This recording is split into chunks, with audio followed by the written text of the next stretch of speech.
São 8h46 em Campos. Estamos de volta com o Folha no Ar, primeira edição, ao vivo aqui pela Folha FM, ao vivo também nosso streaming aí no Face e no oferecimento dos laboratórios Plínio Bacelar e Proteus Serviços de Saúde e Medicina Ocupacional. Estamos recebendo hoje aqui o deputado federal pelo Rio de Janeiro, Paulo Ganimi. O Paulo, inclusive, revela aqui no programa a sua intenção de ser pré-candidato aí ao governo do estado do Rio de Janeiro. E eu volto com você, Aloysio. Eu vou pedir desculpas mais uma vez para o ouvinte telespectador e para o deputado. Não fiz o trabalho de pesquisa que me cabia antes da entrevista corretamente, fiz algum, mas não. Eu fui saber hoje, antes do programa, um pouco do programa da pré-candidatura dele a governador, e, portanto, chamo várias pautas aqui nacionais. Vou deixar fazer um pequeno apanhado ao final desse bloco, que é o último, mas vamos focar na pré-candidatura. Ele já é pré-candidato, né, Nogueira? Ele já é pré-candidato. Não tem pré-pré, ele já é pré-candidato. Eu diria que, sem infringir a lei, né, como sempre fazemos, e você também muito bem, ele é candidato a pré. Que pode ser assim, deputado, com todo respeito, é claro, porque tem um processo ainda. É candidato. Escolha o nome que quiser. Não posso falar que ele é candidato. Aí não pode. É candidato. Justo. De repente o termo mais correto é o futuro governador. Não, brincadeira. Mas deputado, terminamos o bloco fazendo uma analogia aí com o Zema, que você poderia aproveitar como exemplo. Teve uma analogia pertinente, é óbvio. É o governador de um grande estado da União, do seu partido. E tem aqui, como o Nogueira falou no intervalo, um ouvinte aqui que é sócio proprietário, carteirinha número 001 do programa, que é o Maurício Forel Batista. Ele está aqui conosco desde o primeiro programa, que foi 28 de março de 2019. E ele pergunta aqui ao senhor: só não imita o Zema quando se declarou apoio a Bolsonaro? Aloysio, eu nunca vi o Zema declarando apoio ao Bolsonaro. Na campanha, ele falou no debate o contrário. Ele falou: quem apoia o Bolsonaro vota no Zema. Mas ele falou, na verdade, quem apoia o Bolsonaro ou o Amoedo, que era o candidato dele, vota no Zema. O que é bem diferente de falar vote no Bolsonaro, né? Ele pediu o voto, que era um voto da direita de Minas, né? Esse era o ponto. E hoje também, ao longo do mandato, a relação dele, eu sempre falei muito isso. As pessoas têm que entender, infelizmente a nossa política não é assim, mas as pessoas têm que entender o papel de cada um na política. E eu falo não só os políticos, tá? Estou falando até da população, dos movimentos, e de vocês, por exemplo, como jornalistas, da mídia, tudo mais. Cada um tem o seu papel. Meu papel, por exemplo, como deputado federal, hoje, é fiscalizar o Poder Executivo Federal. É claro que eu posso dar opinião sobre qualquer tema. Eu sou um indivíduo, sou um cidadão, eu sou livre para dar opinião sobre qualquer tema. Mas o meu principal papel é fazer leis federais, fiscalizar o Poder Executivo, definir o orçamento federal, e também eu tenho direito a fiscalizar coisas do Executivo estadual e municipal, porque recebem recursos, em alguns casos, de verba federal. Qual o papel de Minas? Qual o papel do Zema? Governar o estado de Minas Gerais. O que ele precisa fazer isso? Ele precisa se envolver em o mínimo de polêmica possível. Ele vive, diferente de São Paulo, por exemplo, que é um estado autossuficiente praticamente, que tem muito dinheiro. Minas, ele recebeu Minas quebrado, junto com Rio de Janeiro, nosso estado, e Goiás e Rio Grande do Sul, eram os 3 estados que estavam quebrados mesmo, necessitando de regime de recuperação fiscal. O que você vai brigar com o governo federal numa situação dessa? Você não precisa ser amiguinho, você não precisa ser o cara lá que vai ficar tirando foto, elogiando o Bolsonaro. E ele nunca fez isso. Agora, você não precisa ser também o cara que vai ficar falando de temas federais o dia inteiro, que não compete ao governador de Minas. É possível até que o Zema tenha a opinião dele, mas ele não vai ficar ali fazendo politicagem, como a maioria dos políticos estão. Ele antes no sentido, mais do que ser político, ele é o governador. O governador vem antes, no sentido de prioridade, né? Não de tempo, mas de prioridade, do que ser político no sentido amplo da palavra, de ficar falando, comentando sobre qualquer tema. Isso é muito importante as pessoas entenderem. E as pessoas não entendem isso. Que quando você é prefeito de uma cidade, por exemplo, é a mesma coisa. Os prefeitos do Rio de Janeiro precisam ter uma boa relação com o Cláudio Castro, que é o governador atual. Para que eles vão ficar brigando com o Cláudio Castro? Quer dizer que eles vão ser apoiadores, que eles vão estar pedindo voto para ele, que eles vão ficar fazendo gracinha com o Cláudio Castro? Não. Mas eles não precisam brigar com o Cláudio Castro. A mesma coisa os governadores. E, inclusive, eu acho que a gente deveria ter uma relação, e se a gente tivesse uma relação, e aí falha principal do presidente da República, muito mais coesa entre os governadores e o presidente, com respeito, sem briga política, sem essa briga, por exemplo, que o Bolsonaro tem com o Dória, a situação do país em relação à pandemia e todos os outros temas estaria muito melhor. A gente está vendo aí, eu não vou afirmar que é verdade, mas acusações de que o Bolsonaro está deixando de enviar vacinas da Pfizer para São Paulo, por conta do Dória. Isso é absurdo. É isso que a gente quer para Minas? Não. A gente quer uma relação... E aí, mais uma vez, a culpa de São Paulo é dos dois, é do Bolsonaro e do Dória, que ficam ali alimentando aquela briga. O Zema não vai ficar alimentando, ele não é bobo, ele é gestor, ele quer entregar o melhor resultado para o governo de Minas, para a população de Minas. E é isso que a gente tem que fazer aqui, parar com... A ideologia, ela é válida, cada um tem a sua. Acho que ela é importante que ela, por exemplo, quando a gente estava falando antes de um plano de governo, ela coloca as diretrizes do que seria um plano de governo, né, de um partido como o do Novo, de um partido como o do PSOL, por exemplo, mas ela não pode ser a principal bandeira de um governo. A principal bandeira de um governo tem que ser o quê? Melhorar a qualidade de vida da população, resolver os problemas fiscais, os problemas de segurança pública, os problemas de educação, de saúde, de infraestrutura, meio ambiente. Isso é bandeira. O resto, ficar brigando com o presidente, ficar brigando com o político, isso não é papel principalmente de alguém do Poder Executivo, que tem que entregar resultado. O parlamentar pode fazer um pouco mais, né? Mas o Poder Executivo não é esse papel. O parlamentar até deve fazer um pouco mais, porque ele tem que fiscalizar. E até mesmo nisso, se você faz isso de qualquer forma como parlamentar, você inclusive não é um bom fiscal. Por quê? Ou você é oposição por ser oposição e fica lá batendo no presidente até quando faz alguma coisa boa, ou no governador, ou no prefeito, ou você é situação e fica passando pano quando faz besteira, né? Que é o caso também que a gente vê muitas vezes. Então, assim, mesmo para o parlamentar, ele tem que ser técnico, tem que levar as coisas pelo que é o interesse da população. A gente tinha tratado muitos temas nacionais e agora você me deu um ensejo aí para botar um pouco isso na pauta, mas sem abandonar a sua pré-candidatura a governador. Logicamente que não se deve...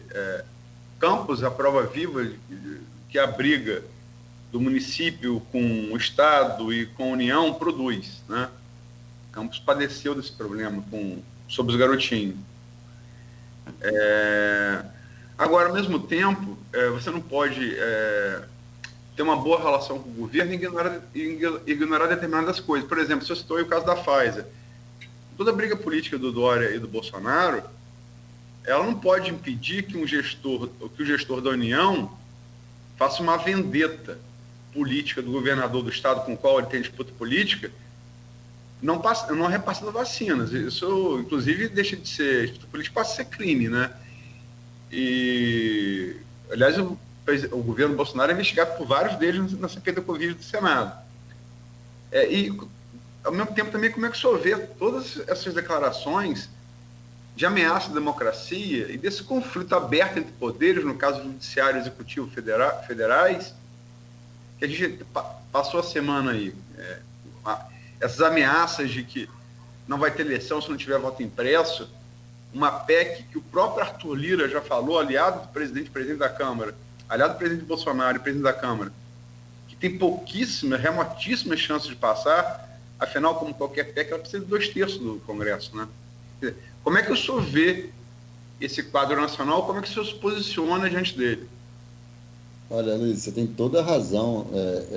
A briga política do Bolsonaro com Dória, que eu acho absurda, tanto de um lado quanto de outro, né? Acho que nenhum dos dois deveria estar inflamando essa briga, ela não pode ser justificativa de jeito nenhum para qualquer sabotagem de vacina ou qualquer outro tema, né? Até porque tem que lembrar sempre o seguinte: você pode ser adversário político do governador, mas ser adversário da população de São Paulo, isso é um absurdo. Inclusive isso que eu falo quando eu vou visitar os prefeitos do interior do Rio. Olha, tem prefeito de mais diversos partidos, eu nem olho o partido, e eu falo, olha, não estou aqui por você não, estou aqui pela população da sua cidade.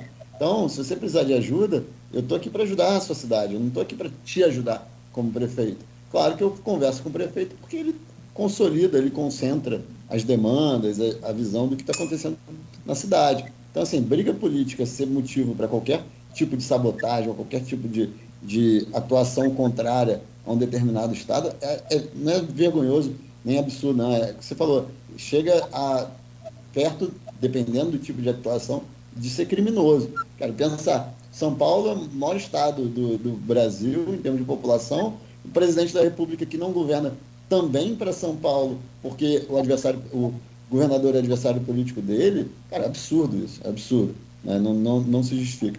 E acho que, com relação aos demais temas, a questão da crise institucional, olha, eu vou te falar, se você me perguntasse isso há uma semana, ou talvez 2 ou 3, eu ia dizer que eu achava que era muito mais fumaça do que fogo, que era muito mais briguinha, até uma cortina de fumaça, né, muito mais uma tentativa indevida do Bolsonaro de tentar polemizar para ganhar adeptos, para ganhar seguidores.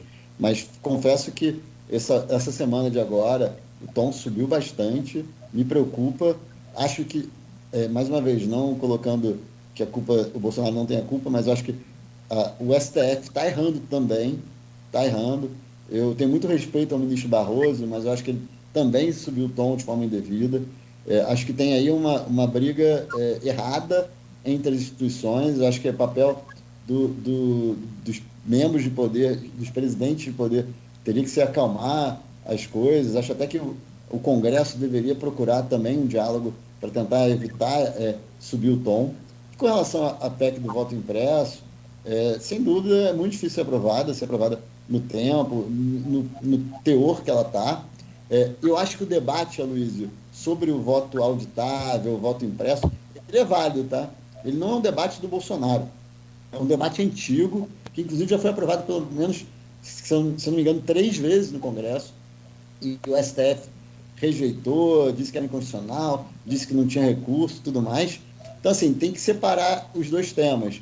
Tem o Bolsonaro usando isso de forma absurda para questionar as eleições de 2022, que não pode, assim, dependente, se for aprovado ou não for aprovado o voto impresso, o Congresso que vai definir, não tem discussão se vai ter eleição no que vem. Vai ter eleição, tem que ter eleição, e não é o Bolsonaro que vai decidir se tem ou não tem, e não é o voto impresso que vai decidir se tem ou não tem. Agora, isso poluiu muito. Eu acho que, na verdade, até o Bolsonaro fez um desserviço para aqueles que acham que o voto impresso teria que ser aprovado. Eu acho que eu não vejo risco hoje, não acho que a gente tenha denúncias válidas, né, de fraude nas últimas eleições, mas eu acho saudável discutir um modelo de impressão, não, mas de urna, que seja realmente crível. Não tem que ser só crível para técnicos do TSE ou para meia dúzia de pessoas. A população tem que entender que ela é confiável. Então, acho que esse debate ele é válido, ele foi poluído, e eu não defendo que seja implantado para 2022, não, tá? Acho que, assim, mais uma vez, nem acho que o tema está resolvido, que seja fácil, que a gente tenha uma solução para isso, mas eu acho que se a gente entender que faz sentido avançar no voto impresso, que é algo que é bem polêmico e que merece melhores detalhes, que não seja para o ano que vem, até para evitar toda essa política e todo esse uso político por parte do Bolsonaro. E até porque também eu acho que a gente está no meio de uma crise fiscal absurda, provocada não, mas acentuada pela pandemia, e que não faz sentido a gente ter gastos extras agora em 2022, no meio dessa pandemia. Tá? Só pontuar algumas coisas. Primeiro que o voto já é auditável, né? O voto eletrônico já é auditável. Né? Auditável vai ser auditado pela OAB, pelo Ministério Público Eleitoral, pelos representantes dos partidos. O voto já é auditável, né? Essa coisa do voto, PEC do voto auditável não é verdadeiro, o voto já é auditável. Há que se lembrar que começou a ser adotado no Brasil a urna eletrônica nas eleições municipais de 1996, e de lá para cá a gente não tem vou repetir, uma denúncia de fraude comprovada, né? E parece estar muito claro também, como Bolsonaro se elegeu com orgulho do título, do epiteto de Trump dos trópicos, ou Trump, né, abaixo do Equador, que ele tenta fazer com o voto impresso o que Trump tentou fazer com o voto pelos Correios, que lá o voto pelos Correios é muito mais antigo. Ele remonta à década de 60 do século XIX, não do século XX, não, XIX. No meio da Guerra de Secessão, a guerra civil deles, para impedir que os soldados saíssem das linhas para votar e fatalmente desertarem, se adotou o voto pelos Correios. E Trump tentou fazer isso, como Bolsonaro, as pesquisas mostravam que Biden era o favorito, como Bolsonaro muito corroído pela pandemia da Covid, né, a popularidade dele corrida pela pandemia da Covid, uma condição desastrosa como é de Bolsonaro aqui no Brasil, e criou isso, o resultado a gente viu, né? A invasão do Capitólio, inédita, né? Na democracia mais longeva da Terra. Então, são só questões para pontuar. O senhor não vê nessa PEC da Bia Kicis, a PEC 135, proposta em setembro de 2019,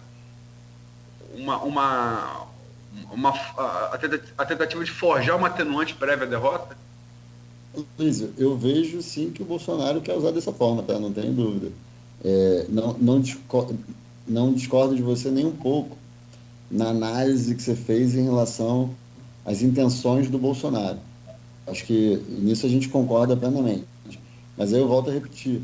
A discussão do voto impresso, a discussão da urna auditável e tudo mais, e aí a gente pode até, acho que não vai ter tempo aqui de discutir um pouco mais o conceito de auditabilidade, do que a urna deveria ter, de quem deve auditar, ou quem deve ter a capacidade de auditar uma urna, mas essa discussão ela é antiga. A gente tem um modelo de 25 anos que nunca foi visto. Você falou, nunca teve nenhuma denúncia clara, mas também não tem nenhuma prova de que nunca teve. Assim, eu acho que eu não quero poluir o debate, porque eu acho que o debate foi totalmente poluído pelo Bolsonaro. E eu não acho, acho que é um tema que realmente muita gente fala, mas isso não é prioridade agora. Eu também acho, não é uma defesa minha, eu nunca defendi o voto impresso como algo, como minha base, minha defesa política, longe disso, mas eu também não acho que o debate tem que ser diminuído porque o Bolsonaro usou isso de forma terrível, entendeu? Acho que a gente tem que separar os debates. A gente não pode crucificar parte da população que demanda o voto impresso e que não tem nada a ver com o Bolsonaro. Eu estou falando isso porque eu recebo contato de pessoas que não são bolsonaristas, que não são influenciadas pelo Bolsonaro e que defendem há muito tempo o voto impresso por conta do uso absurdo do Bolsonaro com relação a esse tema.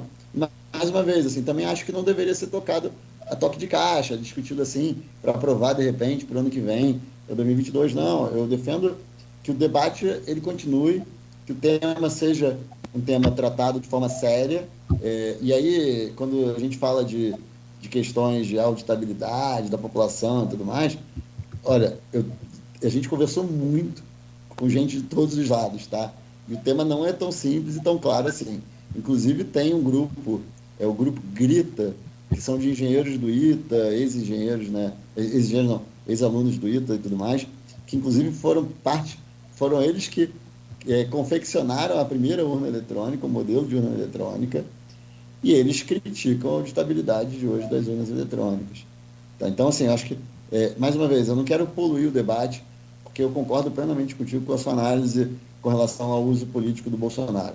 Eu acho que você tem toda a razão, ele tem má intenção nisso, ele está usando isso como motivo para questionar os resultados de 2022, até mesmo a eleição de 2022. Isso é absurdo, é vergonhoso, ele não pode fazer isso. A gente vai repudiar, refutar qualquer ameaça à democracia feita por ele ou qualquer outra pessoa, mas o debate da urna eletrônica é outro debate, entendeu?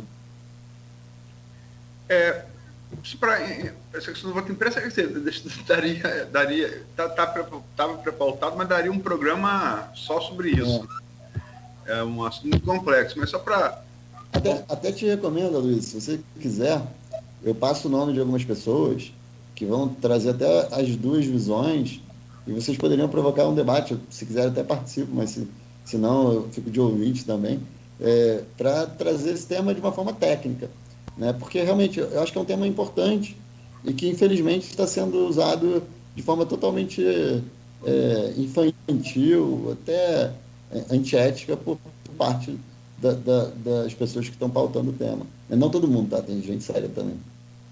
Mas esse debate, inclusive, já foi promovido, mas, logicamente, sobre sempre passar contatos de uma posição da outra, é sempre válido refazê-lo, mas no dia 22 de maio, a Folha publicou uma matéria, Bolsonarismo no voto impresso sob análise, e na qual foram ouvidos a promotora de justiça, Anica Sede, o presidente da OAB Campus, Cristiano Miller, o cientista político, professor da UENF, Hugo Borsani,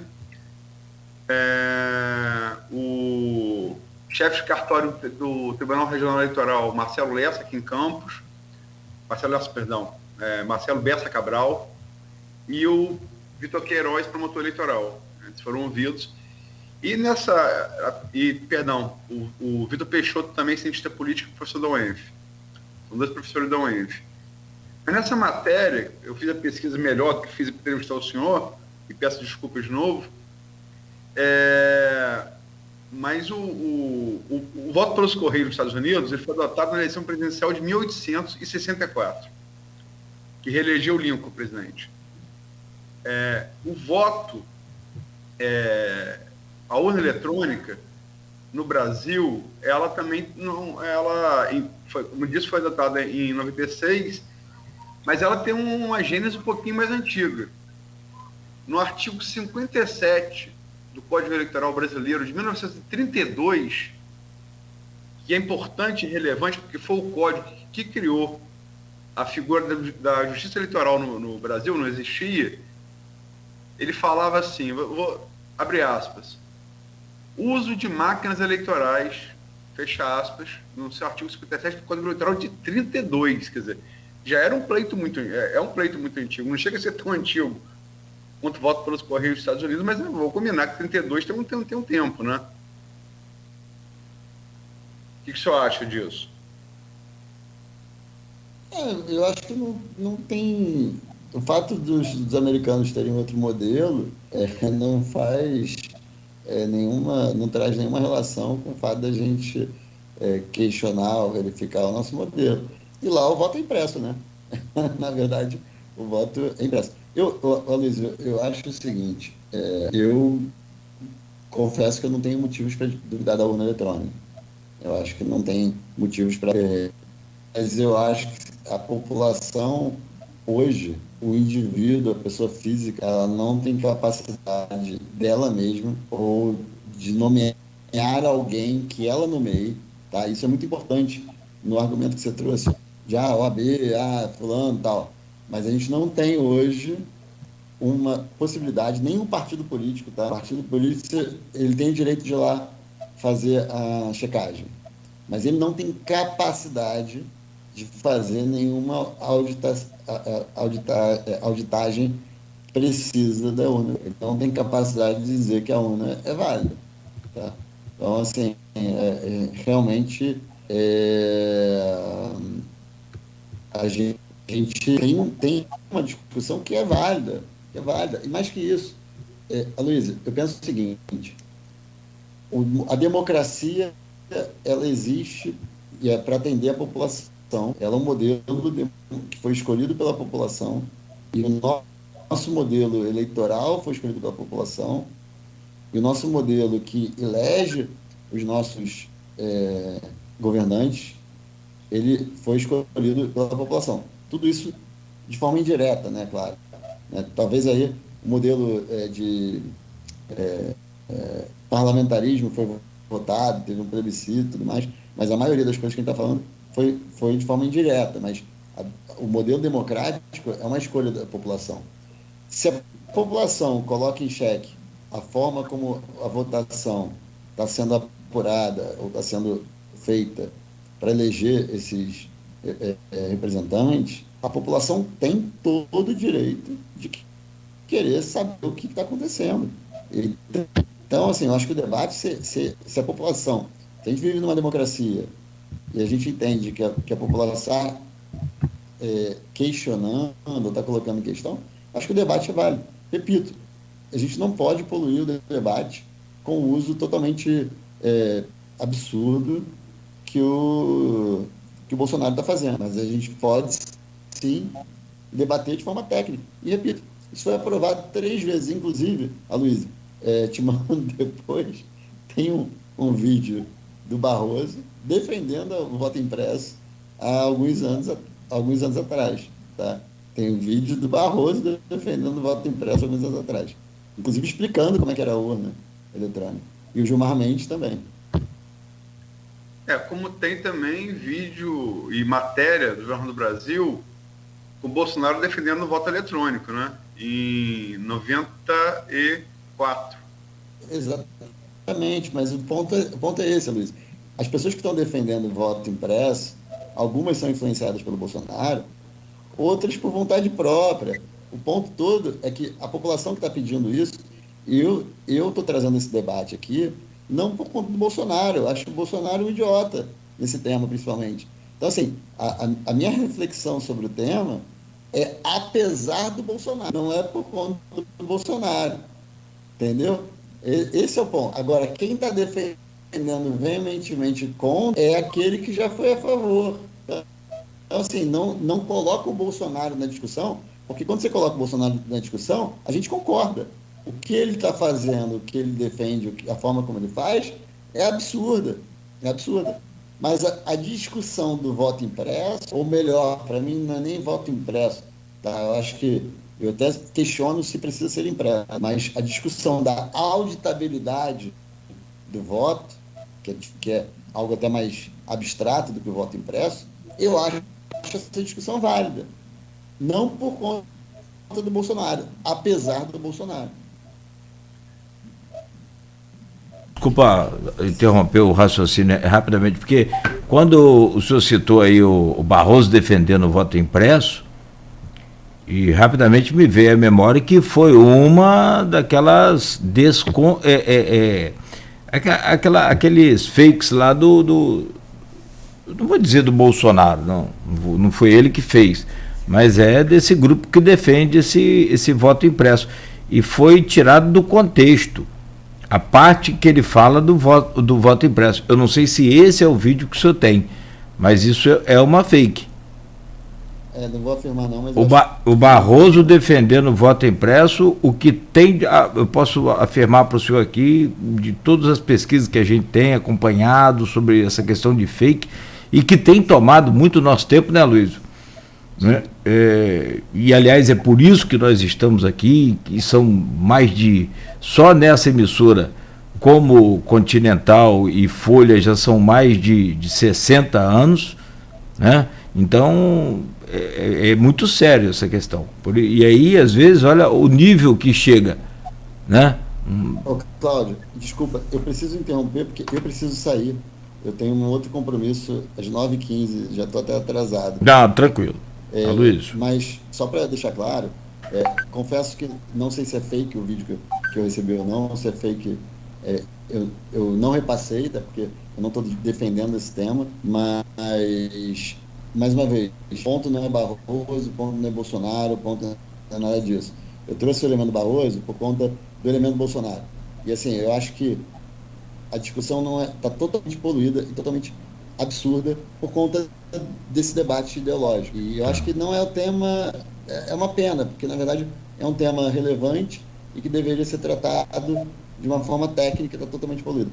Eu vou pedir desculpas, eu vou ter que sair realmente correndo, porque estou realmente atrasado para outro compromisso, mas agradecer aqui mais uma vez o convite de vocês, a oportunidade, e estou à disposição para outras conversas sobre esse ou qualquer outro tema. Perfeito. Obrigado aí pela entrevista, enfim, vamos tentar fazer outra, talvez para o Jornal Impresso. falando da condição de pré-candidato a governador especificamente, obrigado aí pela presença. Ótimo, obrigado, bom dia a todos aí. Bom dia também aos ouvintes, espectadores aí na rede social, e até a próxima. Um abraço, deputado, bom dia, muito obrigado. Valeu pela entrevista aí. São 9h16 e nós também vamos fechando por aqui, né, Luiz? Claro, com alguns detalhes aí que você queira abordar ainda, mas 9h16 e anunciar para amanhã, às 7h da manhã, Luiz, por favor. De volta aí com. Amanhã é feriado em Campos, né? Feriado do padroeiro da cidade, né? Portanto, inclusive o comércio está liberado para abrir, já está tudo devidamente documentado pelas entidades. Aqueles que quiserem abrir as suas lojas amanhã, sexta-feira, véspera, né, do Dia dos Pais, nós estamos aí, né, na esperança, que quase não fosse Dia das Mães o movimento era melhor, mas o que vale, sobretudo, né, o carinho, mas se vier presente também, que seja bem-vindo. Amanhã às 7h, então, Luiz, estaremos de volta. Isso, amanhã vamos estar com o dia do Padroeiro, São Salvador, né? Vamos estar aqui com os 2 bispos católicos de Campos, o bispo diocesano Dom Roberto Ferreira Paz, e o bispo da ala tradicionalista, né? Bispo há muito tempo dessa ala em Campos, mais ligado à tradição, que é o São João Fernando Maria. Rifan. Também aqui tem programa aqui na Folha FM, tinha na Continental, é articulista há mais de uma década seguramente da Folha da Manhã, e vamos estar aqui conversando sobre questões, né, ligadas à data, também sobre diferenças entre entre a tradição e a ala chamada mais progressista da igreja. Enfim, um dia dedicado aí a São Salvador, né, com Dom Rifan e Dom Roberto. Vai ser muito bacana. Bom, então fechamos por aqui. Amanhã de volta às 7h com o Folha no Ar. Obrigado, Aloysio. Bom dia, até amanhã. Né? E a você de casa também, a você que nos acompanha aí, né, em todos os canais, muito obrigado, bom dia, continue ligado aqui na Folha FM, o oferecimento dos laboratórios Plínio Bacelar e Proteus Serviços de Saúde e Medicina Ocupacional com a qualidade certificada ISO 9001-2015. Como anunciado aqui no início já deste programa, o Aloysio Abreu Barbosa informou, né, a notícia do estado grave, né, em que se encontra agora internado na UTI do Hospital Doutor Beda o promotor de justiça Marcelo Lesso. Durante o dia vamos acompanhar, né, Marcelo é uma figura de muito embate, todo mundo conhece o Marcelo, né, principalmente nas questões mais polêmicas aí da cidade, ele está sempre, né, se projetando para solucionar, né, e para defender o que realmente interessa à população. Então, não só torcemos pela sua pronta recuperação, como restabelecimento também aí, né, ao seu posto. Tá certo? Durante o dia. Sim, Aloysio. Sim. Está na manchete da Folha da Manhã. Sim. Eu anunciei aqui no programa, assim que fiquei sabendo, no início da manhã, um promotor, Marcelo Lesso, de incontáveis e relevantes serviços prestados a Campos e região, né, na comarca. É um promotor muito marcado pela coragem pessoal e institucional, e acho que é credor da comunidade, né? É credor da tribo, é credor da sociedade civil, né? Então, contundente, hoje cada um tem um estilo, ele é contundente, né? Mas é uma das figuras mais sérias da nossa comunidade e que, sem sombra de dúvida, luta e vai lutar muito por ela, inclusive contra a Covid, e perdeu a mãe de Covid. Sim. Marcelo foi a referência no tratamento da Covid no ano passado, né? Perdeu a mãe, e agora está internado em estado muito grave na UTI do Beta. Vamos acompanhar em oração pelo rápido e pronto restabelecimento de saúde dele. E Campos precisa dele. Sim. Bom, então 9h21. Vamos em frente. Vai dar tudo certo, se Deus quiser.